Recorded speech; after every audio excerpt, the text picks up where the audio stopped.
ഹരേ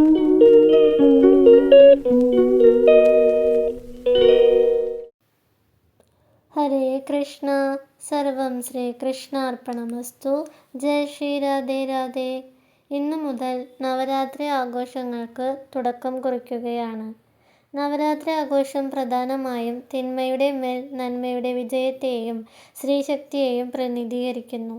ദുർഗാദേവിയുടെ 9 രൂപങ്ങളെ ആരാധിക്കുന്ന ഈ ഉത്സവകാലം ആത്മപരിശോധനയ്ക്കും പ്രാർത്ഥനയ്ക്കും വ്രതമെടുക്കുന്നതിനും പുതിയ കാര്യങ്ങൾ ആരംഭിക്കുന്നതിനും ശുഭകരമാണ്. പൂജവെപ്പ്, വിജയദശമി, വിദ്യാരംഭം എന്നിവയോടനുബന്ധിച്ചാണ് നവരാത്രി ആഘോഷങ്ങൾക്ക് പ്രാധാന്യം നൽകുന്നത്.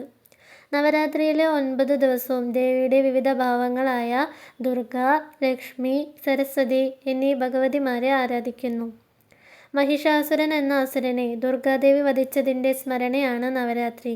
ഇത് അജ്ഞതയ്ക്കെതിരായ അറിവിൻ്റെയും ഇരുട്ടിൻ്റെ മേൽ വെളിച്ചത്തിൻ്റെയും വിജയത്തെ സൂചിപ്പിക്കുന്നു.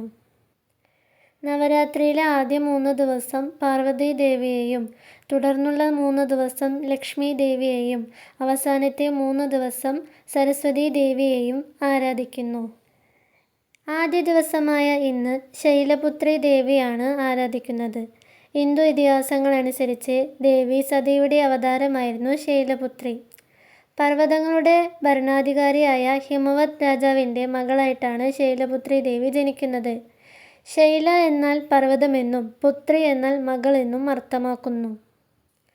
ശൈലപുത്രി ദേവിയുടെ ധ്യാന ശ്ലോകം ഇപ്രകാരമാണ്: വന്ദേ വാഞ്ചിതലാഭായ ചന്ദ്രാർദ്ധകൃതശേഖരം വൃഷാരൂഢാം ശൂലധരാം ശൈലപുത്രീം യശസ്വിനീം.